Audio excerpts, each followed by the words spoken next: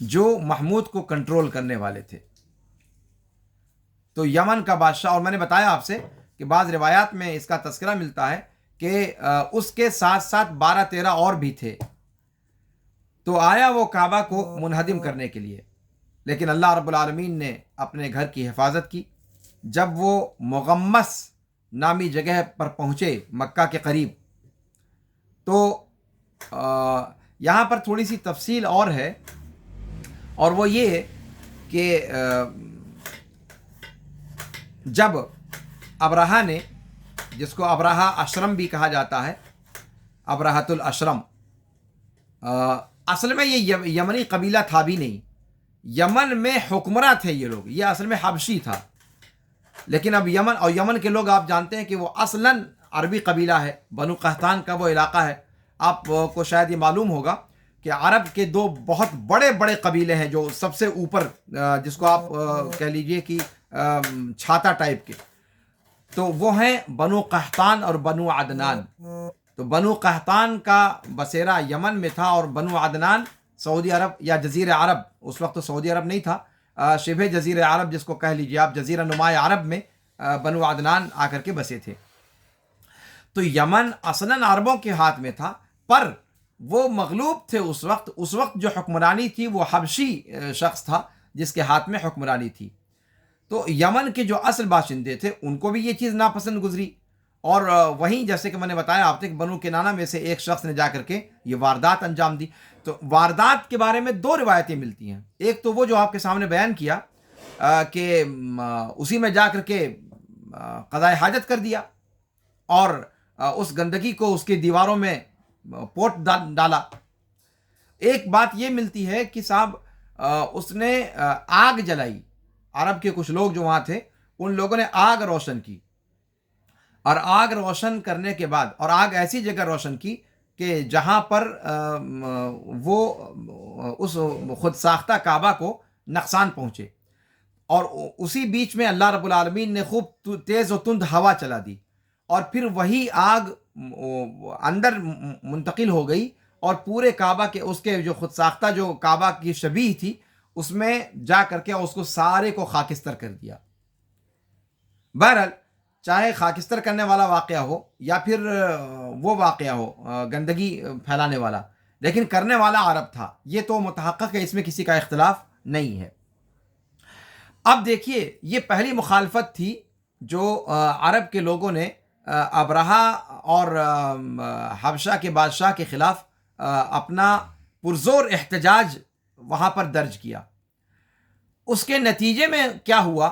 اس کے نتیجے میں وہ تو صرف یہ چاہ رہا تھا کہ صاحب لوگوں کو ادھر پھیرے گا، لیکن جب دیکھا کہ کسی نے سنک کر یہ سب کر ڈالا ہے، تو بس اس نے آؤ دیکھا نہ تاؤ، اور لشکر بنایا، ترتیب دیا، اور لشکر لے کر کے نکل پڑا صاحب کعبہ کو منہدم کرنے کے لیے. اب کعبہ کو منہدم کرنے کے لیے جب نکل پڑا، اور لشکر کی تعداد کتنی تھی؟ روایات میں اس کا بھی ذکر ملتا ہے کہ تقریباً 60,000 کی تعداد. کتنی تعداد تھی؟ 60,000 کا لشکر لے کر کے چلا. راستے یمن سے نکلتے ہی اس کا سابقہ ایک اور عرب قبیلے سے پڑا. ان لوگوں نے اس کا مقابلہ کرنے کی کوشش کی، لڑائی کر کے روکنے کی کوشش کی. ہمارے کعبہ کو منہدم کرنے جاؤ گے؟ اتنی اوقات تمہاری طاقت اپنی جگہ، تمہاری دولت اپنی جگہ، تمہاری شان و شوکت اپنی جگہ، بھیڑ گئے. پر ظاہر سی بات ہے، اللہ رب العالمین نے اس کائنات کا ایک سسٹم بھی تو رکھا ہے. دھیان دیجیے گا، اس واقعے کو تفصیل سے میں اس لیے بیان کر رہا ہوں کہ آج کل کے حالات میں بھی ہم اس سے سبق لے سکتے ہیں.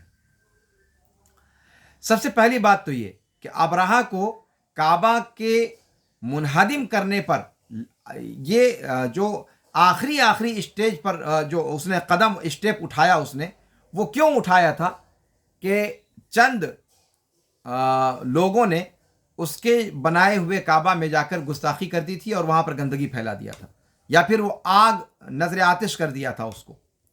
ٹھیک ہے، اس سے پہلے اس نے منہدم کرنے کی نہیں سوچی تھی، بنا دیا تھا اور لوگوں کو وہاں سے منتقل کرنا چاہتا تھا کہ یہاں پر آنے لگیں گے لوگ، وہ اپنے آپ ویران ہو جائے گا.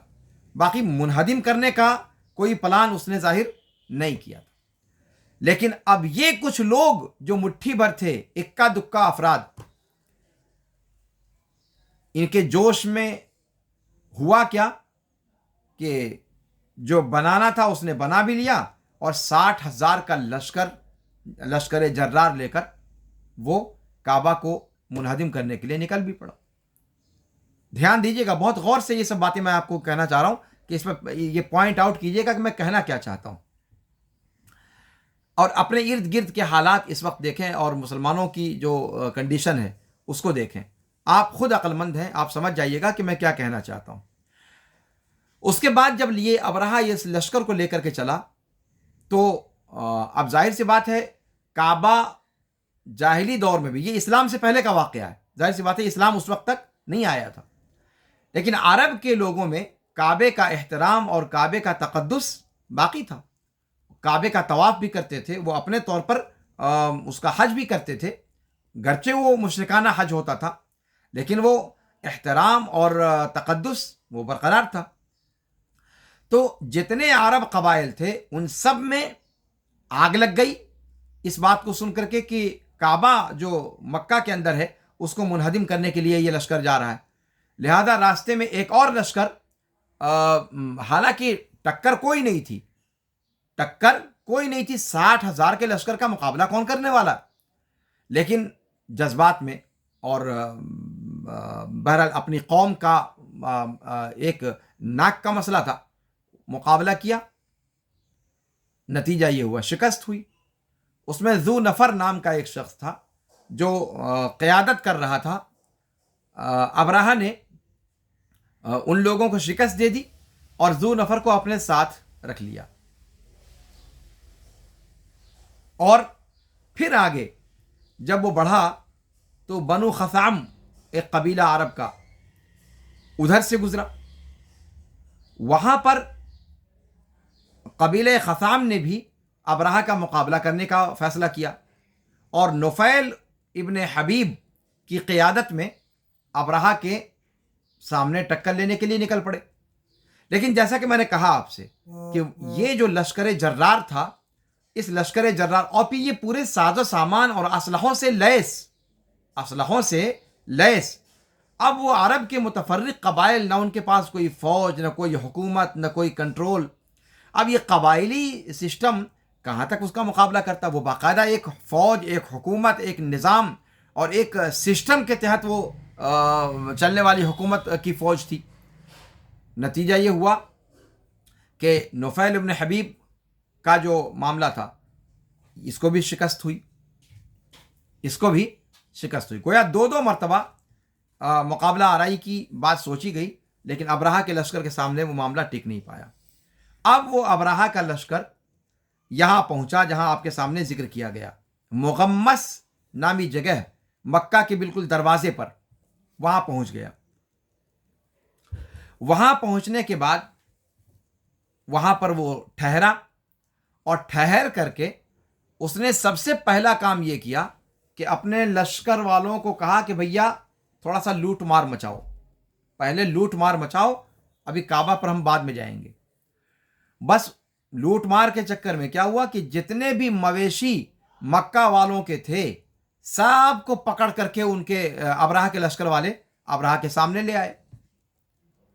مکہ والوں کے جو مویشیوں کی چراگاہ ظاہر سی بات ہے مکہ کے مضافات میں تھی، تو وہ سارے کے سارے مویشی عام طور سے اونٹ تھے، تو ان کو پکڑ کر کے ابرہہ کے لشکر نے اپنے یہاں جمع کر لیا، جس میں اس وقت قریش کے سردار عبد المطلب کے 200 اونٹ بھی تھے. ٹھیک ہے، اور ان سب کو اپنے یہاں کر لیا. اب اس کے بعد ابرہہ نے کہا کہ صاحب کعبے پر لشکر کشی کی تیاری کرو. ادھر سے جب عبد المطلب نے دیکھا کہ معاملہ یہ ہے اور اطلاع پہلے مل چکی تھی، اس لیے کہ ظاہر سی بات ہے قبائل کے اندر اطلاع گردش کرتی چلی آ رہی تھی۔ عبد المطلب کو یہ بھی معلوم تھا کہ ابرہہ کے لشکر کی تعداد کیا ہے، اور عبد المطلب جو قریش کا قبیلہ، جو عرب کا سب سے بڑے اور مالدار قبیلوں میں شمار ہوتا تھا، لیکن دھیان دیجیے گا، لیکن عرب کے کل ساری تعداد کو بھی اگر جوڑ لیا جاتا تو کیا وہ ابرہہ کے اس باقاعدہ ٹرینڈ فوج کا مقابلہ کرنے کی سکت رکھتے تھے؟ آپ یہ تو اسلام سے پہلے کا واقعہ ہے نا، اسلام کے بعد کے زمانے کی صورتحال دیکھ لیں۔ غزوہ خندق سب سے بڑا غزوہ کہہ لیجئے تعداد کے اعتبار سے، مشرکین جس میں سارے قبیلوں کو اپنے جھنڈا تلے جمع کر چکے تھے یہودیوں کی سازش کی وجہ سے۔ آپ اچھی طرح جانتے ہیں کہ غزوہ خندق کا پیش خیمہ کیا تھا، کن لوگوں نے بھڑکایا تھا قریش کو، اور پھر کس طرح سے عرب کے سارے قبائل کو قریش کی قیادت میں اکٹھا کروایا۔ یہ سارا کام عرب کے لوگوں کی بس کی بات نہیں تھی کہ وہ کسی ایک جھنڈا کے تحت اکٹھا ہو جائیں، یہ عرب کی فطرت میں تھی ہی نہیں یہ بات۔ وہاں کوئی حکومت ہی نہیں تھی، قبائلی سسٹم تھا، قبائلی نظام تھا، ہر قبیلہ اپنے اپنے یہاں آزاد تھا، لیکن اگر ایک جھنڈا تلے کسی نے جمع کیا تھا ان کو تو کمبخت یہودیوں نے کیا تھا پہلی بار۔ اور خود یہودیوں کے قبائل، بنو قریظہ، بنو نذیر کے بچے کھچے اور بنو قینقاع، سارے کے سارے کفار قریش کے ساتھ مل گئے تھے۔ لیکن آپ دیکھیں، اچھا یہ یہود آپ جانتے ہیں کہ مدینے کے اندر اللہ کے رسول صلی اللہ علیہ وسلم کی بعثت سے پہلے آ کر کے بس گئے تھے، تو وہ بھی مطلب آپ وہیں کی آبادی اس کو شمار کر لیں۔ پھر بھی جنگ خندق کے اندر، یا غزوہ احزاب جس کا دوسرا نام لیا جاتا ہے، احزاب کی وجہ سے چونکہ سارے جتھے مل کر کے آ گئے تھے، الگ الگ مقابلہ کرنے کے بجائے سبھوں نے مل کر کے رسول پاک صلی اللہ علیہ وسلم اور اسلام کو مٹانے کی کوشش کی تھی۔ لیکن سب کے ملنے کے بعد بھی کل لشکر کی تعداد کتنی بنی تھی مشرکین کی، یاد ہے آپ کو؟ بعض روایات کے مطابق 10,000 اور بعض روایات کے مطابق 12,000۔ اور یہ کب ہے؟ اسلام کے ظہور کے سال ہا سال بعد۔ تو جب اس وقت اور اتنی کوشش کے بعد کل مل ملا کر تعداد اتنی پہنچ رہی تھی، تو پھر اسلام سے پہلے جب یہ ابرہہ آیا تھا اس وقت کل تعداد کتنی رہی ہوگی؟ آپ اندازہ لگائیں نا۔ اور اس تعداد کا، اور ابرہہ کی طرف کتنے تعداد تھی؟ کتنی؟ 60,000۔ آپ اندازہ لگائیں کہ اس 60,000 کے لشکر جرار کا اس زمانے میں کل ملا کر کے 4,000-5,000 اکٹھا کر سکتے تھے لوگوں کو۔ 4,000-5,000 کی تعداد 60,000 کے مقابلے میں کیا تھی؟ یعنی جان بوجھ کر موت کے کنویں میں کودنے کے مترادف تھی، موت کے منہ میں اپنے آپ کو ڈالنا تھا۔ اور عبد المطلب اتنے گبدو انسان نہیں تھے، لہذا انہوں نے ٹکراؤ کی راہ کو چھوڑ دیا، ٹکراؤ کا ارادہ ہی ملتوی کر دیا، ٹکراؤ کا ارادہ ہی نہیں کیا، کچھ نہیں۔ گئے ابرہہ کے پاس، ابرہہ کو پتا چلا کہ عبد المطلب آئے ہوئے ہیں، عبد المطلب کے آنے کی خبر ابرہہ کو ملی، ابرہہ نے بڑا اہتمام کیا اس کے لیے، ان کے لیے، اس لیے کہ عبد المطلب جو تھے وہ اپنے تنوتوش اور اپنی باڈی کے اعتبار سے کافی خوبصورت، وسیم اور ہینڈسم تھے، یعنی قیادت کی جو اوصاف ان کے اندر ہوتے ہیں وہ سارے کے سارے موجود تھے عبد المطلب کے اندر۔ جیسے عبد المطلب ابرہہ کے پاس آئے، ابرہہ ہڑبڑا گیا، اور ابرہہ اس کو سمجھ میں نہیں آیا کہ اتنی پروقار شخصیت کو وہ اپنے سامنے زمین پر بیٹھنے کو کیسے کہے۔ زمین پر بیٹھانا یہ عبد المطلب کی شخصیت کے خلاف لگ رہا تھا اس کو، کہ اتنے باوقار انسان کے ساتھ اس طریقے کا برتاؤ نہیں کر سکتا میں کہ میں تخت پر بیٹھوں اس کو سامنے زمین فرش پر بیٹھا ہوں۔ اچھا، دوسری شکل یہ تھی کہ عبد المطلب کو بلا کر کے اپنے پاس تخت پر بیٹھا لیتا، تو پھر اس کی اپنی قوم کے لوگوں کے سامنے اس کی اپنی جگہ سائی کا معاملہ تھا۔ ابرہہ نے کیا سوچا کہ بھیا بیچ کی راہ نکالتے ہیں. ابرہہ خود بھی تخت چھوڑ دیا. ابرہہ نے اپنے تخت کو خود چھوڑ دیا اور جا کر کے فرش پر جو ہے اپنے برابر میں وہاں بیٹھا اور عبد المطلب کو وہیں بیٹھایا.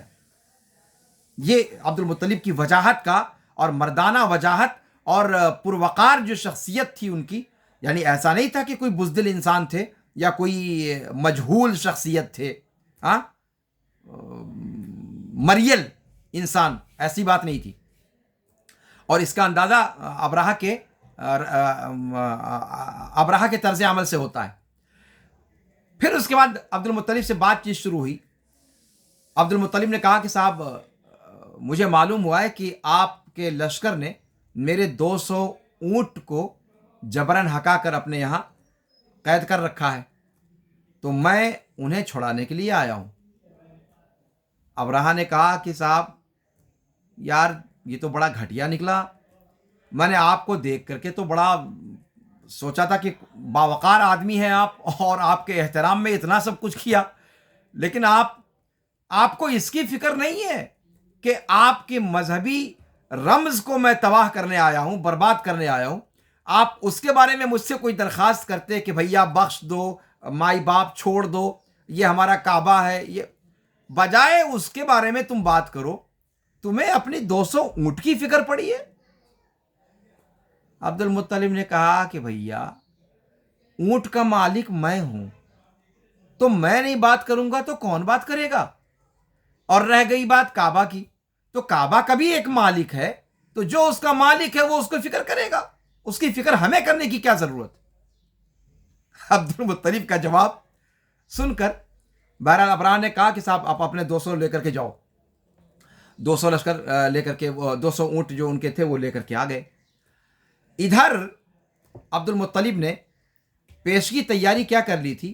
کہا تھا کہ بھیا دیکھو ٹکراؤ کی پالیسی کسی بھی طور پر ہمارے لیے سود مند نہیں ہے، اس لیے کہ ایک تو ہاتھی، عرب کے لیے ہاتھی ویسی بھی نئی چیز تھی، اور ہاتھیوں کے ساتھ ساتھ وہ 60,000 ٹرینڈ فوج تھی، اور باقاعدہ ایک مضبوط حکومت تھی یمن کی، وہاں کی باقاعدہ وہاں کے بادشاہ کا سمجھیے کی فوج تھی.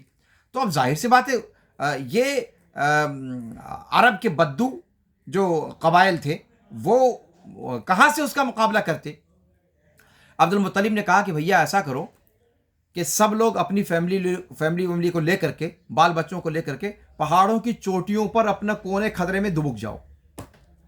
سب کو کہا کہ دبک جاؤ، کوئی نہیں رہے گا، چھوڑ دو کعبہ کو، کچھ نہیں ہے یہاں، کوئی رہے ہی نہ. البتہ یہ سب کر لینے کے بعد پھر عبد المطلب کعبہ کے پاس آئے، اور کعبہ کے پاس آ کر کے اور اللہ رب العالمین سے دعا کی. اللہ رب العالمین سے دعا کی اور کہا کہ اے اللہ، آج یہ تجھے منہدم کرنے کے لیے آئے ہیں، آج تیری عزت کا سوال ہے، آج تیرے دین کی بقا اور اس کی حفاظت کا سوال ہے. ہمارے پاس سکت نہیں مقابلہ کرنے کی. اے بار الہ، تو اس گھر کی حفاظت فرما، تو اس گھر کی محافظت فرما. اشعار میں انہوں نے وہاں پر دعا کی، اور وہ اشعار بھی تاریخ کی کتابوں میں باقاعدہ مذکور ہیں. میں ان کو یہاں پر ذکر نہیں کر رہا چونکہ بات بہت لمبی ہو جائے گی. بہرحال تو عبد المطلب نے آہوازاری کی، اور عبد المطلب کے ساتھ وہاں جو اور پہنچے ہوئے بڑے بڑے لوگ تھے ان سب نے مل کر کے اللہ رب العالمین سے دعا کی. اور پھر اس کے بعد کعبہ کے ارد گرد انہوں نے مقلد جانوروں کو چھوڑ دیا، یعنی وہ جانور جو جاہلی دور میں یہ لوگ اپنے معبودوں کے یا اللہ کے لیے چھوڑ دیا کرتے تھے، جس پر سواری بھی نہیں کرتے تھے، اور جس کو کھاتے پیتے بھی نہیں تھے، جس کا گوشت کھاتے نہیں تھے، وہ اپنے اللہ کے نام پر چھوڑے ہوئے جانور ہوتے تھے. تو ان کو کعبہ کے ارد گرد چھوڑ دیا. اور کیا سوچ کر چھوڑ دیا کہ دیکھیے اللہ پر کتنا ان کا یقین اور اذعان تھا. انہوں نے کہا کہ ابرہہ کا لشکر اگر آیا اور ان میں سے کسی ایک جانور کو بھی اگر انہوں نے اذیت پہنچائی، زک پہنچائی، تو اللہ تعالیٰ انہیں چھوڑے گا نہیں. اللہ تعالیٰ انہیں چھوڑے گا نہیں، اس لیے کہ وہ جانور ان کے ہاں کافی مقدس مانے جاتے تھے. تو یہ سب انتظامات کر کے اور اس کے بعد وہ بھی اپنا پہاڑ کی چوٹیوں پر چلے گئے. ادھر نفیل ابن حبیب کا جو معاملہ تھا، اس نے جب دیکھا کہ اب پورے طور پر معاملہ ہاتھ سے باہر ہے، اس بیچارے نے آمنے سامنے کی ٹکر میں مقابلہ کیا لیکن ہار گئے، اور پھر اس کی بھی گردن ماری جانی تھی. لیکن یہ کہ پھر عرب تک کا راستہ کون دکھائے گا، اس لیے نفیل ابن حبیب کو اس نے باقی رکھا. نفیل نے کیا کیا کہ جب معاملہ یہاں تک پہنچ گیا تو نفیل گیا اور محمود کے کان میں، وہ جو سب سے بڑا ہاتھی تھا، اس کے کان میں جا کر کے کہہ رہا ہے کہ اے محمود بیٹھ جا، بیٹھ جا، آگے نہ بڑھیو. یہ اللہ کا وہ شہر ہے جسے اللہ نے مقدس بنایا ہے، اور جہاں ہر قسم کا خون خرابہ حرام ہے. کس سے کہہ رہے ہیں؟ جانور سے. محمود جو سب سے بڑا ہاتھی تھا اس کے کان میں کہا، اور کہنے کے بعد وہ وہاں سے سرک لیے اور خود بھی بھاگ کر کے پہاڑ کی چوٹی پر چلے گئے، اس لیے کہ ان کو یقین ہو گیا کہ اب جو بھی ہوگا وہ کچھ انہونی ہی ہونی ہے. اس لیے کہ ان سب کو، وہ کفر اور شرک پر تھے لیکن ان کو یقین تھا کہ جو کام یہ کرنے آیا ہے وہ کام کر نہیں سکے گا، گرچہ ہم شکست کھا گئے لیکن وہ اپنے مقصد میں کامیاب نہیں ہوگا. اور محمود کے کان میں جیسے ہی نفیل نے یہ کہا کہ بیٹھ جا، محمود وہیں بیٹھ گیا، وہ ہاتھی وہیں بیٹھ گیا. اب اس کو چابک پہ چابک مار رہا ہے فیل بان، لیکن وہ اٹھنے کا نام نہیں لے رہا ہے. اس کو زد و کوب کیا گیا، اس کو کچوکے لگائے گئے، اس کے پیر کو جو ہے وہ جکڑ کر کے کھولنے کی کوشش کی گئی، سب کچھ کیا گیا، لیکن اس نے سب کچھ اذیت برداشت کر لی لیکن کھڑا نہیں ہوا. پھر پتہ نہیں ان میں سے کسی کے ذہن میں آیا کہ ایسا کرو کہ تھوڑا سا یمن کی طرف رخ کر کے اس کو کہو اٹھنے کے لیے. تو جب یمن کی طرف کہا چلنے کے لیے اس کو فیلبان نے، تو کھڑا ہو کر دوڑنا شروع کر دیا. شام کی طرف کہا دوڑنے کے لیے، شام کی طرف بھی تیزی کے ساتھ دوڑنے لگا. جدھر سے آیا تھا اس طرف پیچھے کی طرف بھی سرپٹ دوڑنا شروع کر دیتا تھا. لیکن جیسے آگے کی طرف کہا جاتا تھا مکہ کی طرف نکلنے کو، بس وہیں وہ چپ چاپ بیٹھ جاتا تھا، ایک قدم اس کا آگے نہیں بڑھتا تھا. یہ سارا معاملہ ہوا مغمس نامی جگہ کے اندر، یہ سارا معاملہ ہوا. ہاتھی نے مکمل طور پر انکار کر دیا کہ وہ کعبہ کی طرف متوجہ ہو. اس کے بعد وہ اپنی اسی حالت پر تھے تب تک اللہ رب العالمین نے سمندری پرندوں میں سے پرندوں کے جھنڈوں کو حکم دیا، اور وہ پرندے اللہ رب العالمین کے حکم سے اپنی چونچ اور اپنے دونوں پنجے میں ہر پرندہ 3 کنکری اٹھائے ہوئے آیا. ان پرندوں کی جسامت کے بارے میں، یہ پرندے کون سا پرندہ تھا یہ ہم اور آپ نہیں جانتے، لیکن ان پرندوں کے بارے میں جو تشبیہ آئی ہے روایات کے اندر، وہ یہ کہ ان پرندوں کی شباہت چمگادڑوں سے ملتی تھی. خطاطیف کا لفظ آیا ہے، خطاطیف کی شکل تھی ان کی. تو خطاطیف کی شکل، بڑے بڑے پرندے تھے، اور اپنی چونچ میں اور اپنے دونوں پنجے میں کنکریاں لیے ہوئے تھے.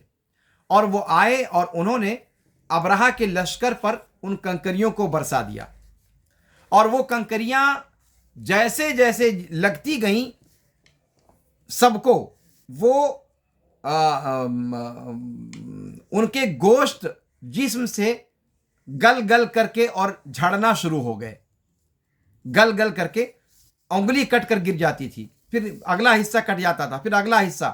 اس طریقے سے وہ ان کا جو جسم کے اندر جو ہے وہ پورا جسم سڑنا شروع ہو گیا، اور دھیرے دھیرے کر کے وہ پورے کے پورے جسم پر اثر انداز ہونے لگتا تھا. اس پرندوں کے اس قصے کے بعد وہ پورا کا پورا لشکر وہاں نہیں فنا ہو گیا. جب ان لوگوں نے دیکھا کہ یہ پتہ نہیں کہاں سے بپتا آن پڑی ہے، ان کو آؤ دیکھا، ان کو کوئی چیز سمجھ میں نہیں آئی، وہ ہڑبڑا کر کے بھاگے پیچھے کی طرف، کہا کہ بھیا بھاگو، جان بچاؤ۔ اور اپنی جان بچانے کے لیے ابرہہ بھی زندہ تھا جب لوٹے تو ابرہہ بھی زندہ تھا، لیکن وہ خثام یا پھر یمن کے قریب پہنچتے پہنچتے وہ بھی لڑک گیا، وہ بھی مر گیا۔ تو اس طریقے سے لشکر میں سے کچھ جو ہے وہ واپس بھاگنے میں کامیاب ہو گئے، لیکن وہ یمن تک پہنچ نہیں سکے، وہ وہاں جاتے جاتے مر گئے سارے کے سارے۔ تو یہ قصہ ہے جو سورہ فیل کے اندر بیان کیا گیا ہے، یہ اس کا پس منظر ہے۔ اب آپ جانتے ہیں کہ جب اس پورے قصے کو سامنے رکھ کر کے یہ سورت گفتگو کر رہی ہے، تو پھر اس سورت کا نام فیل کے علاوہ کوئی اور نام مناسب بھی نہیں تھا، تو اس کا نام سورہ فیل ہے۔ یہی نام عام طور پہ سارے مصاحف کے اندر لکھا ہوا ہے۔ بعض مصاحف میں اس کا نام الم تری کیفہ بھی آیا ہے، الم تری یا الم تری کیفہ بھی اس کا نام ذکر کیا گیا ہے۔ اور یہ سورت مبارکہ مکی ہے، اور یہ واقعہ جو دیکھ رہے ہیں، جو آپ کے سامنے بیان کیا گیا، یہ اللہ کے رسول صلی اللہ علیہ وسلم کی ولادت سے سال بھر پہلے کا ہے۔ سن 1 عام الفیل میں اللہ کے رسول صلی اللہ علیہ وسلم کی ولادت ہوئی۔ یہ واقعہ اتنا اہم تھا کہ عرب کے لوگوں نے اسی واقعے کو تاریخ بیان کرنے کے لیے کیلنڈر کے طور پر یوز کرنا شروع کر دیا۔ تو آپ صلی اللہ علیہ وسلم کی ولادت کے وقت جو کیلنڈر تھا وہ یہی تھا، تو سن 1 عام الفیل میں اللہ کے رسول صلی اللہ علیہ وسلم کی ولادت ہوئی ہے۔ تو یہ سورت مکی ہے، اس کے اندر 5 آیتیں ہیں، اس میں کوئی اختلاف نہیں ہے۔ اور اس کا شان ورود کیا ہے کہ اس کے اندر اصحاب فیل کا قصہ بیان کیا گیا ہے، ہاتھی والوں کا قصہ بیان کیا گیا ہے، جو اللہ کے رسول صلی اللہ علیہ وسلم کی پیدائش کے سال پیش آیا تھا۔ لیکن یہ شان نزول نہیں ہے، مطلب اس صورت میں اس قصے کو ضرور بیان کیا گیا ہے، لیکن یہ شان ورود نہیں کہا جائے گا۔ اسی طریقے سے اگر کوئی اس کی فضیلت ہے تو وہ یہ کہ یہ مفصلات میں سے ہے۔ واصلہ ابن اسقا کی روایت اس سے پہلے آپ لوگ بار بار سن چکے ہیں کہ تورات کی جگہ پر مجھے سبع طوال عطا کیا گیا، زبور کی جگہ پر معین عطا کیا گیا، انجیل کی جگہ پر مثانی عطا کیا گیا، اور مفصل کے ذریعے مجھے فوقیت دی گئی، فضیلت دی گئی۔ اللہ کے رسول صلی اللہ علیہ وسلم کا یہ فرمان، اس میں یہ صورت بھی داخل ہے۔ سورہ فیل میں اور سورہ ہمزہ میں کیا مناسبت ہے؟ سورہ ہمزہ کے اندر اپنے مال کے ذریعے سے جو لوگ فتنے میں مبتلا ہوئے ان کا تذکرہ کیا گیا ہے کہ مال مل جانے کی وجہ سے وہ یہ سمجھنے لگا ہے کہ وہ اس دنیا میں ہمیشہ ہمیش رہے گا۔ تو اس میں اللہ رب العالمین نے اصحاب فیل کا قصہ بیان کیا، جن کو ان کی کثرت تعداد نے دھوکے میں مبتلا کر دیا تھا، اور وسیع و عریض حکومت ہونے میں، سپر پاور ہونے میں ان کو اس حکومت نے، اس طویل و عریض اور بہت بڑی حکومت نے کیا کر دیا تھا، ان کو دھوکے میں مبتلا کر دیا تھا، اور یہاں تک انہوں نے سوچ لیا کہ اللہ رب العالمین کے بیت کو، اللہ رب العالمین کے گھر کو بھی وہ منہدم کر سکتے ہیں۔ تو اللہ رب العالمین نے ان پر سزا جلدی اتاری، اور ان کی تدبیر کو اللہ رب العالمین نے ضائع اور برباد کر دیا۔ تو اللہ رب العالمین کی قدرت ہے کہ اللہ رب العالمین اس دنیا ہی میں ان کو ہلاک و برباد کر سکتا ہے۔ وہ دنیا جس کو اللہ رب العالمین نے اسباب کے ساتھ جوڑ رکھا ہے، تو یہاں بغیر اسباب کے اگر اللہ رب العالمین اپنے اولیاء کی مدد کر سکتا ہے، اپنے بیت کی حفاظت کر سکتا ہے، تو اس کا مطلب یہ اس بات کی دلیل ہے کہ آخرت میں بھی اللہ رب العالمین کو عذاب دینے سے کوئی چیز عاجز نہیں کر سکتی، جس دن نصرت کے سارے اسباب منقطع ہو جائیں گے اور اللہ رب العالمین ہی کے لیے ساری قدرت ہوگی۔ گرچہ ان کا دنیا کے اندر عذاب دینا یہ زیادہ دردناک ہے، اور ظالموں کو پکڑنا یہ زیادہ شدید ہے لوگوں کے اوپر۔ تو آپ سوچ لیجئے کہ آخرت میں ان لوگوں کا انجام کیا ہوگا، اور اس کے بارے میں اگر لوگوں کو پتہ چل جائے تو کیا گزرے گی۔ تو یہ مناسبت ہے سورہ ہمزہ میں اور سورہ فیل کے اندر۔ سورہ فیل کے بعد سورہ قریش ہے۔ اور یہ دونوں صورتیں تو تقریباً پورے طور پر آپس میں مضمون کے ساتھ جڑی ہوئی ہیں۔ یہ آپ کو بتا دیا، آپ کو معلوم ہے کہ قرآن میں جو ترتیب رکھی گئی ہے، سورتوں کے اترنے کی حقیقی ترتیب یہ نہیں ہے، یہ حقیقی ترتیب نہیں ہے، بلکہ سورہ قریش کئی 8-10 صورتوں کے اترنے کے بعد پھر اتری ہے، لیکن یہاں پر سورہ فیل کے مان بعد ذکر کیا گیا اس کو۔ لیکن یہ جو مصحف کی ترتیب ہے، قرآن میں موجود جو صورتوں کی ترتیب ہے، یہ توقیفی ہے، اللہ رب العالمین کی طرف سے ہے، اور یہ وہی ترتیب ہے جس ترتیب میں اللہ رب العالمین نے قرآن کو لوح محفوظ میں محفوظ کر رکھا ہے۔ اللہ رب العالمین نے آیتوں کو اتارا واقعات اور حادثات کے اعتبار سے، کوئی پہلے، کوئی پیچھے، کوئی یہاں، کوئی وہاں، آیتیں اترتی گئیں حالات اور ضروریات کے اعتبار سے، لیکن آخر میں اس کی جو ترتیب رکھی گئی، یہ ترتیب وہ ترتیب تھی جو لوح محفوظ میں اللہ رب العالمین کے ہاں اس قرآن کی ہے۔ تو اب اس کا مطلب اصل ترتیب یہی ہے۔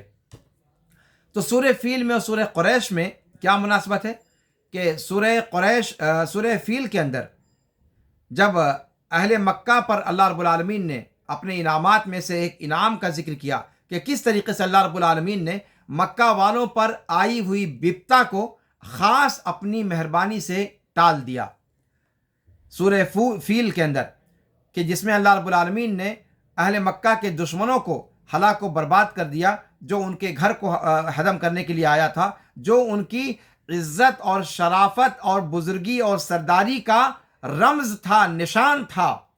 اگر وہ بیت اللہ کو توڑ دیتا تو قریش کی ناک خاک آلود ہو جاتی۔ قریش کا جو عرب میں سکہ چلتا تھا اور جو ان کا دبدبہ تھا، جو ان کا رعب تھا، وہ سب خاک میں مل جاتا۔ تو اللہ رب العالمین نے بیت اللہ کی اس لشکر سے حفاظت کر کے اللہ رب العالمین نے اہل مکہ پر جو انعام کیا، اس کا تذکرہ سورہ فیل میں ہے۔ سورہ قریش کے اندر اللہ رب العالمین نے اس انعام کو بھی جتلایا کہ یہ اللہ رب العالمین نے کیوں کیا، تاکہ تم مامون اور محفوظ ہو کر اپنی عزت اور اپنی شرافت کے ساتھ زندگی جی سکو۔ یہ تعلق سب سے پہلا تعلق۔ اس کے بعد یہ کہ اللہ رب العالمین نے قریش کے آپسی اتفاق کو اور آپسی جو ان کا اجتماع اور اتحاد تھا، اس کی تعریف اس نعمت کو اللہ رب العالمین نے اس کے اندر ذکر کیا ہے کہ اس اتحاد کی برکت یہ ہے کہ وہ جاڑے اور گرمی میں دو الگ الگ سفر کرتے ہیں۔ گرمی میں وہ شام کا سفر کرتے ہیں اور جاڑے میں یمن کا سفر کرتے ہیں۔ اللہ رب العالمین نے جو فرمایا کہ ایلافہم رحلۃ الشتاء والصیف، جاڑے میں شتاء کا سفر اور صیف کا سفر۔ تو شتاء کا، جاڑے کا جو سفر ہوتا تھا، تجارتی سفر، تجارتی قافلہ ان کا جاتا تھا، یمن کی طرف جاتا تھا، چونکہ یمن ٹھنڈی کے موسم میں بھی وہاں گرمی ہوا کرتی تھی، اس لیے کہ وہ سمندر کے کنارے تھا، ایک وجہ تھی، اور وہاں کا کلائمیٹ وہ سخت ٹھنڈی میں بھی گرم رہا کرتا تھا۔ تو قریش کے لوگ وہ ٹھنڈی کے موسم میں یمن تجارتی قافلہ لے کر کے جایا کرتے تھے، اور گرمی کے موسم میں شام ٹھنڈا رہا کرتا تھا۔ شام کا موسم گرمی میں بھی ٹھنڈا رہتا ہے، تو گرمی کے موسم میں وہ شام کا سفر کیا کرتے تھے، تجارتی قافلہ ان کا وہاں جایا کرتا تھا۔ تو اللہ رب العالمین نے گویا سورہ قریش کے اندر ان کے اتفاق اور اتحاد کو اور اللہ رب العالمین کے ان کے محفوظ اور مامون رکھنے کے انعام کو ذکر کیا، تاکہ وہ آسانی کے ساتھ سال کے یہ 2 سفر آرام سے کر سکیں اور تجارتی قافلہ جا سکے، تجارتی قافلہ آ سکے۔ اس احسان کو اللہ رب العالمین نے اس کے اندر بیان فرمایا ہے۔ ابو جعفر ابن زبیر کہتے ہیں کہ ان دونوں صورتوں کے مضمون آپس میں ملے ہوئے ہیں، اس میں کوئی پوشیدگی نہیں ہے۔ اللہ رب العالمین نے ہاتھی والوں کو بیت اللہ شریف سے جو روکا اور اپنے گھر کو محفوظ کیا اور ان کو محروم کیا وہاں تک پہنچنے سے، وہ قریش کے اتحاد و اتفاق کے ساتھ رہنے کی وجہ سے، وہ حرم کے رہنے والے تھے اور بیت اللہ کے ساکنین میں سے تھے، اور تاکہ وہ ان جاڑے اور گرمی کے سفر سے مانوس رہیں اور مکہ میں ٹھہرے رہیں اور ان کا ماحول پرامن بنا رہے، اس چیز کو اللہ رب العالمین نے ذکر فرمایا ہے۔ اس صورت کا بنیادی مقصد کیا ہے؟ اللہ رب العالمین کی قدرت کا اظہار کہ وہ اپنے گھر کی حفاظت تنے تنہا بھی کر سکتا ہے بغیر کسی انسان کی مدد کے۔ آپ دیکھیں نا، عجیب و غریب معاملہ ہے۔ اس صورت کے اندر دو چیزوں کا ذکر کیا گیا ہے، ایک فیل کا ذکر کیا گیا ہے اور ایک طیر کا ذکر کیا گیا ہے۔ فیل جو عام طور سے حیوانوں میں سب سے زیادہ خطرناک، سب سے زیادہ طاقتور، سب سے زیادہ پاورفل سمجھا جاتا ہے، اس رمز کو استعمال کیا گیا۔ فیل کے نام پر سورت کا نام ہی ہے، لیکن حضرت انسان یہ بھول جاتا ہے کہ اللہ رب العالمین کی سرکشی انسان چاہے تو کرے چاہے فرما بردار رہے، یہ اختیار انسان کو اللہ نے دیا ہے، لیکن انسان کے علاوہ جتنی بھی چیزیں ہیں وہ سب رب کے تابع فرمان ہیں۔ یہاں سب سے پہلے ابرہہ کا جس نے ساتھ چھوڑا وہ محمود تھا، یعنی اس ہاتھی کا نام جس کا کیوں نہیں کھا پا رہے ہیں۔ کیوں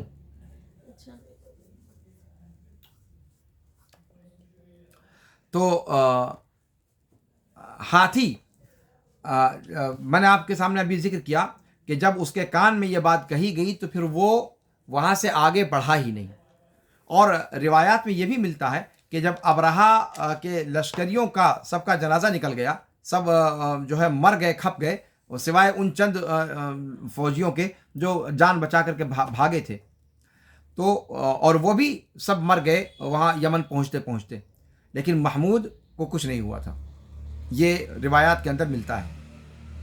تو فیل کا ذکر کیا گیا، اور اس لشکر جرار کا 60,000 کی تعداد کا لشکر، اس کا مقابلہ اللہ تعالیٰ نے جب انسانوں کے اندر سکت نہیں دیکھی تو اللہ کے لشکروں کو کوئی انسان جان نہیں سکتا۔ وما يعلم جنود ربک الا هو، اللہ رب العالمین کہاں سے اپنے دین کی اور اپنے گھر کی حفاظت کا انتظام کرتا ہے، کسی کو تصور بھی تھا؟ اللہ رب العالمین نے پرندوں کو بھیج کر کے، تو ایک طرف ہاتھی ہے، ایک طرف پرندہ ہے، دیکھیں آپ، دونوں طرف حملہ آور ہونے والا ہاتھی اور اللہ کے گھر کو بچانے کے لیے آنے والا پرندہ، جو نہایت درجہ حقیر، نہایت درجہ صغیر، نہایت درجہ بے وقعت ایک چھوٹا سا پرندہ۔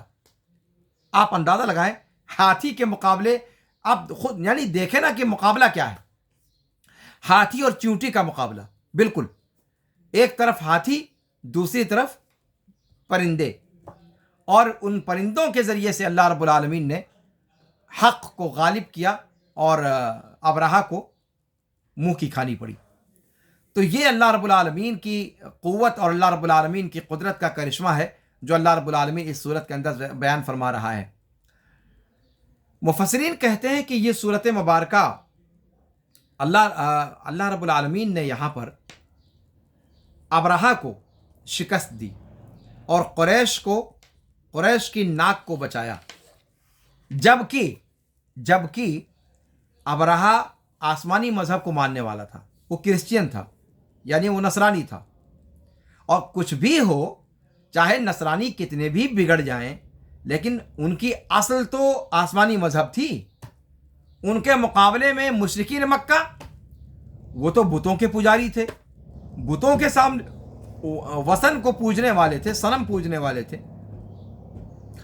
مفسرین نے یہ نقطہ بھی اٹھایا ہے کہ یہاں پر اللہ رب العالمین نے مشرکین کے پلڑے کو کیوں بھاری کر دیا، جبکہ وہ لوگ کچھ بھی تھے ابرہہ کے لشکر والے، تو وہ کرسچنز تھے اور وہ آسمانی مذہب کو ماننے والے تھے۔ یہاں پر ذکر کیا گیا ہے کہ ابھی اس کے بارے میں آپ کے سامنے گفتگو میں سوچ رہا ہوں کہ شاید آگے مناسب رہے گی کرنا، یا پھر جب بات آئی ہے تو بتا ہی دیتا ہوں کہ اللہ رب العالمین نے ابرہہ کے لشکر کو شکست دی اور قریش کی عزت کو بچایا، جبکہ قریش بت پرست تھے۔ کیوں؟ یہاں پر 3 وجہ مفسرین نے ذکر کی ہے۔ ایک وجہ تو یہ بیان کی ہے کہ اصحاب فیل کو اللہ رب العالمین نے اس لیے نہیں ہلاک کیا کہ اس نے اللہ کے رسول کو جھٹلایا تھا، اللہ کے رسول کی تکذیب کی تھی، یہ سب معاملہ نہیں تھا۔ دوسری بات یہ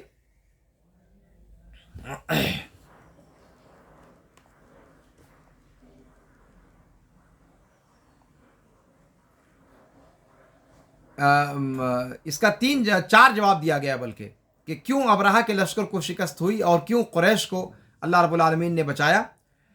اس لیے کہ ابرہہ کا جو لشکر تھا یہ ظلم کرنے والا تھا اور یہ باغی تھا، اور سرکشی اس کا انجام کبھی اچھا نہیں ہوتا ہے، ٹھیک ہے؟ تو اس وجہ سے اللہ رب العالمین نے اس کو سزا دی۔ دوسری بات یہ کہ بت پرستی یہ عبادت میں اللہ کے حق پر زیادتی ہے، اللہ کے حق پر زیادتی کرتا ہے بندہ بت پرستی کر کے۔ اور یہ جو ابرہہ لشکر لے کر کے آیا تھا یہ بندوں کے حقوق پر یہ زیادتی کر رہا تھا، بندوں کے حقوق پر، اور بندوں کا حقوق یہ خالق کے حق پر اللہ رب العالمین اپنے طور پر اسے مقدم رکھتا ہے۔ تو جن لوگوں نے اس کے حق میں، اللہ کے حق میں کوتاہی کی تھی، اللہ رب العالمین نے اس معاملے کو فی الحال جانے دیا اور اس شخص کو دھر دبوچا جو مخلوق کے حقوق پر، بندوں کے حقوق پر ڈاکہ ڈالنے کی کوشش کر رہا تھا۔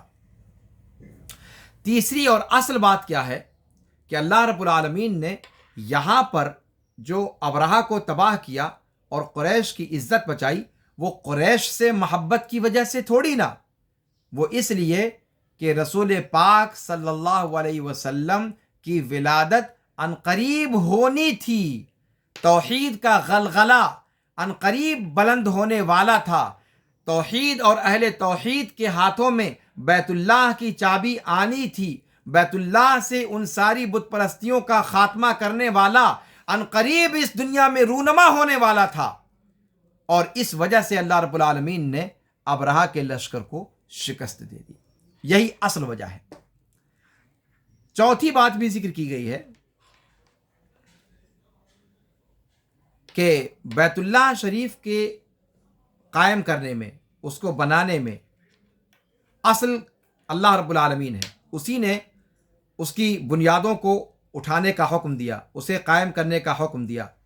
تو یہ گھر پاک ہے اور پاک کیا گیا ہے رکوع کرنے والے، سجدہ کرنے والے اور عبادت کرنے والوں کے لیے۔ تو اصل جو گھر بنانے والا تھا اس نے توحید کے لیے بنایا تھا، توحید پر بنایا تھا۔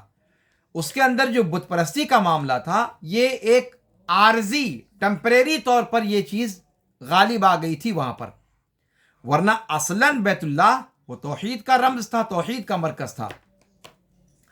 تو یہ بت پرستی بیچ میں طاری ہوئی تھی، ٹیمپریری تھی، اور ایک مختصر بیچ کے مدت کے لیے تھی، اور اس کی مدت اب ختم ہونے کو تھی ویسے ہی۔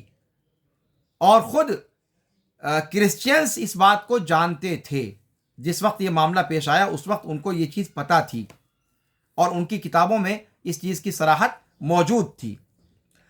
تو ابرہہ نے یہ ساری باتیں معلوم ہوتے ہوئے جب کعبہ پر حملہ کیا تو اس نے اللہ کے حق پر بھی گویا زیادتی کرنے کی کوشش کی، اس کے گھر کے اوپر دھاوا بولنے کی کوشش کی، جس کی حرمت اور جس کے تقدس کو وہ اپنی مذہبی کتابوں کے حوالے سے جانتا تھا، اور بندوں کے حق پر بھی اس نے زیادتی کی، ظلم اور تعدی سے کام لیا، اور یہ وجہ تھی جس کی وجہ سے اللہ رب العالمین نے اس کے لشکر کو تباہ و برباد کیا اور قریش کو بچایا۔ بہرحال یہ ساری باتیں اپنی جگہ پر درست ہو سکتی ہیں۔ اب آئیے اس کے اندر دیکھتے ہیں کہ ایک پہلو اور ذکر کیا گیا ہے ایک تعلق سے، کہ اللہ رب العالمین نے اللہ کے رسول صلی اللہ علیہ وسلم کو یہاں فرمایا کہ الم تری کیف فعل ربک باصحاب الفیل، کہ اے نبی کیا آپ نے دیکھا نہیں کہ اللہ تعالیٰ نے ہاتھی والوں کے ساتھ کیا کیا؟ اللہ کے رسول کیسے دیکھتے جب وہ اس وقت تھے ہی نہیں؟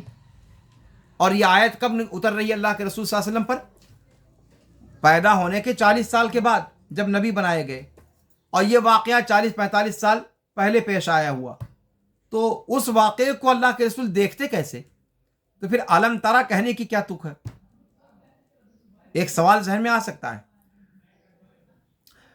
اس کا یہ جواب دیا گیا کہ رؤیت کا معاملہ اللہ رب العالمین نے یہاں پر جو استعمال فرمایا ہے وہ اس لیے کہ اصحاب فیل کا قصہ اس قدر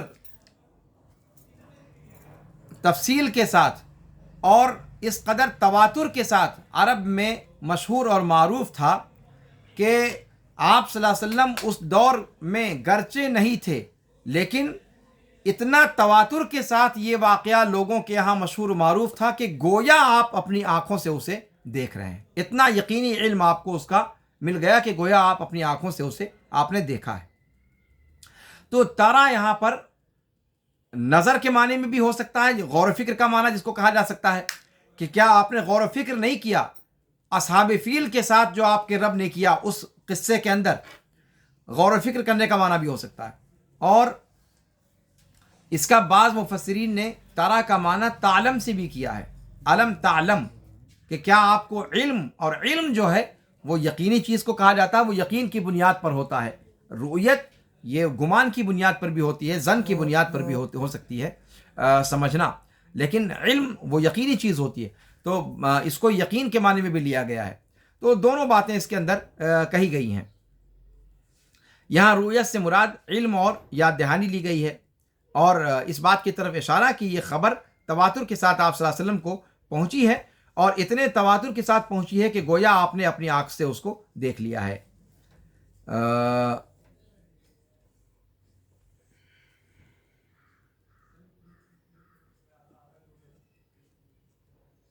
ایک بات اور ہے کہ ہاتھی والوں کا قصہ اپنے تعجب خیز ہونے میں قرآن کے اور قصوں سے کم نہیں ہے، لیکن قرآن نے اور بہت سارے قصے ہیں جن کو بار بار کبھی اختصار کے ساتھ اور کبھی تطویل کے ساتھ ذکر کیا ہے، لیکن سورہ فیل اور اس کے اندر جو ذکر کردہ واقعہ ہے اس کو قرآن نے اس جگہ کے علاوہ کہیں ذکر نہیں کیا، بلکہ ہاتھی کا لفظ قرآن میں کہیں اور آیا ہی نہیں ہے اس جگہ کے علاوہ۔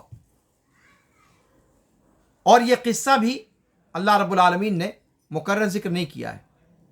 اس کی کیا وجہ ہو سکتی ہے جبکہ یہ قصہ اپنے اندر مطلب عجائبات اور دروس اور عبر بہت سارے لیے ہوئے ہیں؟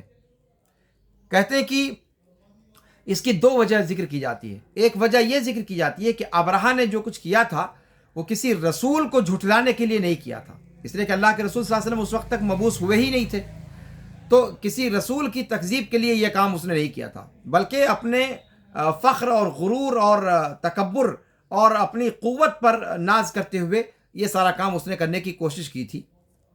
دوسری بات کیا کہ اس سے کہیں مشرکین مکہ کو یہ غرور نہ ہو جائے کہ اللہ رب العالمین نے یہ کام ان کی وجہ سے کیا تھا، یعنی وہ اللہ کو کہ اتنے محبوب اور مقرب ہیں کہ ان کی وجہ سے اللہ رب العالمین نے آسمان سے ابابیلوں کا لشکر بھیجا، جس کو آپ اردو میں کہتے ہیں۔ ہاں، تو یہ غرور ان کے اندر، یہ کہیں ان کے اندر ایک وہم نہ پیدا ہو جائے۔ جیسے قرآن نے سورہ توبہ کے اندر ذکر کیا کہ قریش کے ہاتھ میں بہت ساری چیزیں تھیں اور اس پر ان کو غرور بھی تھا، اس پر وہ ناز کرتے تھے، اسی لیے قرآن نے کیا کہا کہ اجعلتم سقایۃ الحاج وعمارۃ المسجد الحرام کمن آمن باللہ والیوم الآخر، کہ کیا تم نے حاجیوں کو پانی پلانا اور مسجد حرام کو آباد رکھنا ان جیسے کاموں کو اس شخص کی طرح سے بنا ڈالا ہے کہ جو اللہ پر اور یوم آخرت پر ایمان لائے؟ یعنی تم یہ کام کر رہے ہو تو اس کام کو کر کے کیا تم اللہ اور یوم آخرت پر ایمان رکھنے والے شخص کے برابر ہو جاؤ گے؟ کبھی نہیں ہو سکتا. لا یستوون عند اللہ، اللہ کے نزدیک برابر نہیں ہے. اور کیوں برابر نہیں ہو سکتے؟ اس لیے کہ قرآن نے کہا وَهُمْ يَصُدُّونَ عَنِ الْمَسْجِدِ الْحَرَامِ وَمَا كَانُوا أَوْلِيَاءَهُ إِنْ أَوْلِيَاؤُهُ إِلَّا الْمُتَّقُونَ وَلَكِنَّ أَكْثَرَهُمْ لَا يَعْلَمُونَ. اس لیے کہ وہ مسجد حرام سے توحید پرستوں کو روکتے ہیں، اور یہ قریش اللہ کے اولیاء نہیں ہیں. اللہ کے اولیاء تو متقین لوگ ہیں صرف، لیکن ان میں سے اکثر اس بات کو جانتے نہیں. تو یہ بات یہاں پر گویا ذکر کی گئی کہ اس وجہ سے قرآن کے اندر اس قصے کو اکلوتی جگہ پر ذکر کیا گیا، اور کہیں اس کا ذکر نہیں کیا گیا ہے.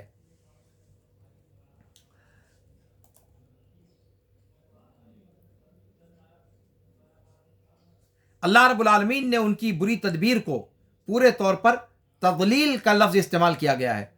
علم یجعل کیدہم فی تضلیل، اور تضلیل کا معنی ہوتا ہے ضیاع، ضائع کر دینا، برباد کر دینا.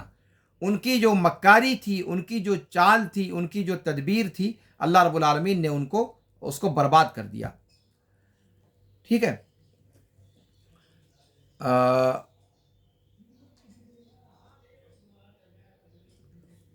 سورت کے شروع میں اللہ رب العالمین نے فرمایا کہ الم تر کیف فعل ربک باصحاب الفیل.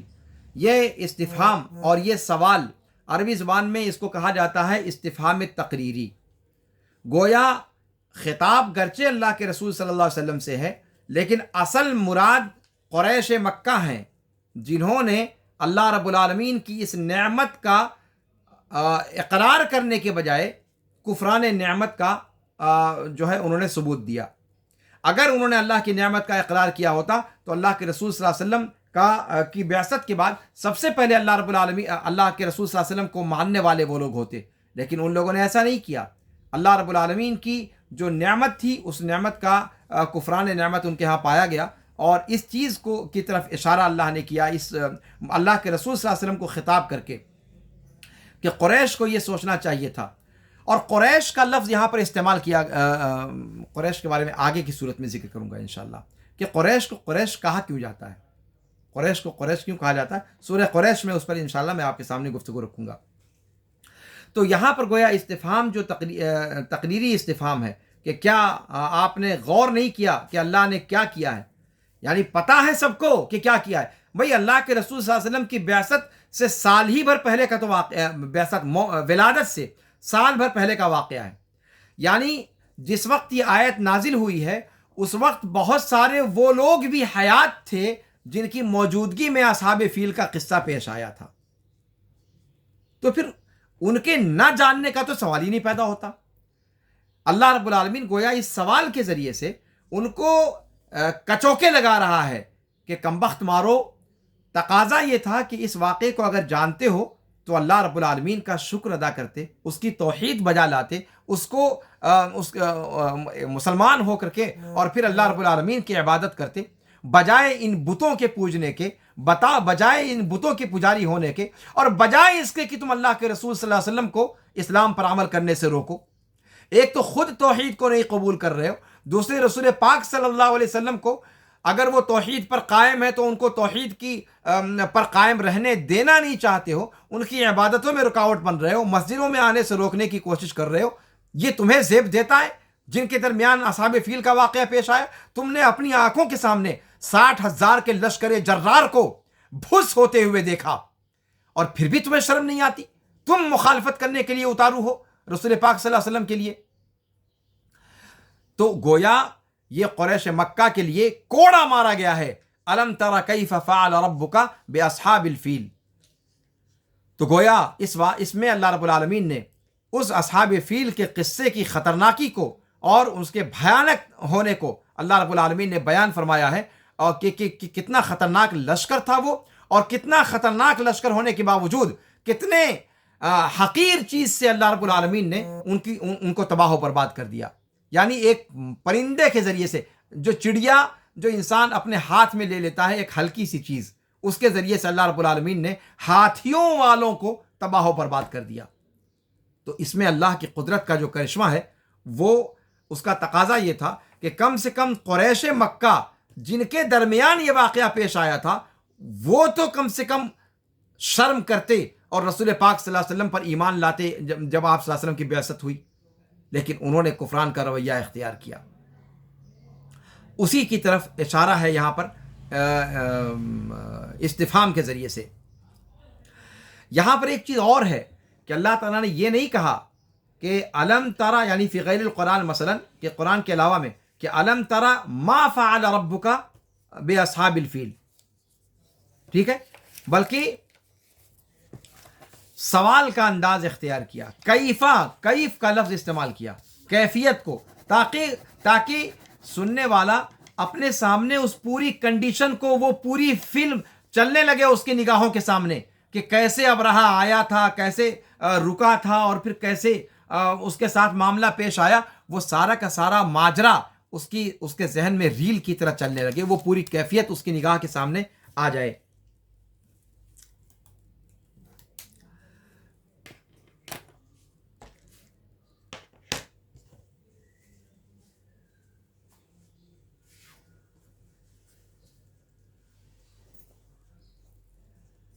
تو یہاں پر آپ دیکھیں کہ اللہ رب العالمین نے فرمایا کہ الم یجعل کیدہم فی تضلیل، الم تری کیف فعل ربک باصحاب الفیل الم یجعل کیدہم فی تضلیل۔ قید کس کو کہا ہے؟ یہاں پر قید کہا ہے اسی کنانی کے واقعے کو لے کر کے، کہ کنانی نے آ کر کے ان کے یہاں اگر قضائے حاجت کر دی تھی اور ناپاک کر دیا تھا اس کے بنائے ہوئے کعبے کو، یا اس کے بنائے ہوئے شبیہ کعبہ کو، تو اس کو بنیاد بنا کر کے، اس کو وجہ بنا کر کے اس نے اتنا بڑا اقدام کرنے کی سوچ لی، ٹھان لی، 60,000 کا لشکر لے کر کے اور بیت اللہ کو منہدم کرنے کو چل پڑا۔ تو یہ تدبیر جو اس نے کی، یہ اہل مکہ پر جو لڑائی اور جنگ تھوپنے کی کوشش کی، اس کو قرآن نے قید کہا ہے، اسی کو تدبیر کہا ہے۔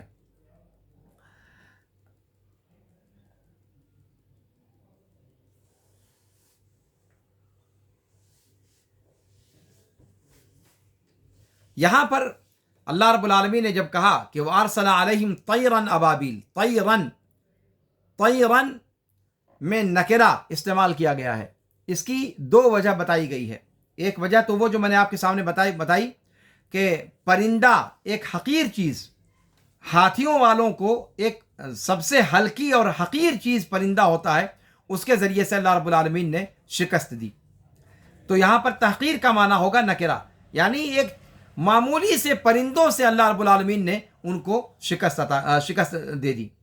تو طیر یہاں پر نکرہ اگر تحقیر کے معنی میں لیں گے تو یہ معنی ہوگا، اور یہ تفخیم اور تحویل کے لیے بھی مراد لیا گیا ہے، یعنی وہ عظیم پرندے، وہ خوفناک پرندے کہ جو عادتاً کسی انسان کی جان نہیں لے سکتے، لیکن انہوں نے ابرہہ اور ابرہہ کے لشکر کی جان لے لی، یعنی پرندوں کے ذریعے سے۔ تو یہ دونوں باتیں اس کے اندر مراد لی گئی ہیں۔ اس کے بعد اللہ رب العالمین نے جب اس قصے کو ذکر کیا ہے، اس پرندوں کے ان پر پتھر برسانے یا کنکریاں برسانے کے واقعے کو ذکر کیا ہے، وہاں پر اللہ رب العالمین نے ماضی کا صیغہ نہیں استعمال کیا بلکہ مضارع کا صیغہ استعمال کیا۔ شروعات کس سے ہوئی؟ الم تری کیف فعل ربک، کیسے کیا ماضی میں، لیکن جب پرندوں کے کنکریاں برسانے کا ذکر آیا تو قرآن کہتا ہے ترمیہم، جو ان پر پھینک رہے